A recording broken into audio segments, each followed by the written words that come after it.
এই যে তুই আমার ছোট ফুত নাক করে স্যার সুদ কীর্তি সালাম না দিবি। আসসালামু আলাইকুম, কেমন আছেন আপনি? ওয়ালাইকুম আসসালাম। তুমি চিনছো আমারে? চিনছি তো। তাহলে বলো তো আমি কে? ও তাইলে চিনি নাই। আরে মগা চিনোস নাই তুই?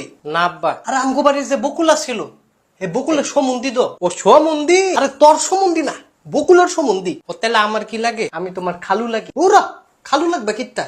আমি না তোমার খালু লাগি? আরে আপনি আমার ভাই লাগেন। আস্তাগফিরুল্লাহ, তাহলে তো আমারও ভাই লাগে। আরে তোমার ভাই না, তোমার আব্বা। তাহলে তো আমিও তোমার আব্বা লাগি। আরে আপনি আমার আব্বা লাগবেন কিত্তেন? আরে ছোটবেলায় তুমি আমার আব্বা ডাকছো না? আরে ছোটবেলায় আপনার আমি ফামু কই? ও তাহলে বকুলে ডাকছে। মাগো বকুলে আব্বা ডাকবো কিত্তু? কেটে ডাকছে? আব্বা আমি ডাকছি। ও হ বাজান, তাহলে আমি তোমার খালুই লাগি। আরে খালু না তো, তাহলে কি সম্বন্ধীয়া না? আরে সম্বন্ধী তো বকুলের না। তো আমি তো বকুলের কথাই কইছি, আমি তো আপনার ফুতের কথা না কইছি। আরে তার কথা কয়ে লাভ নেই, সারাদিনই খায়। আব্বা আমি রাইতো খাই, ও যেতে রাইতো খায়। আরে কথা তো এটা না, আমি তো এইটাই কই। তাইলে আবার কি দিন রাত সব বেলায় খায়? আরে আপনার ছেলের কি লাগে সেটা কোন? তুমি কও কি লাগো? আমি তো কই খালু লাগি। এটা বাদ দিয়া কও। আরে এটা বাদ দিয়ে কি কইতামা? তোমার যেটা ভাল লাগে সেটা কও। বকুল আপনার কি লাগে? বকুল তো আমার শালা লাগে। তাহলে তো আমি আপনার ফুতের খালুই লাগি। ওরা তোমার তো হইছে না, আবার তোমাকে কাউটাই হইছে না।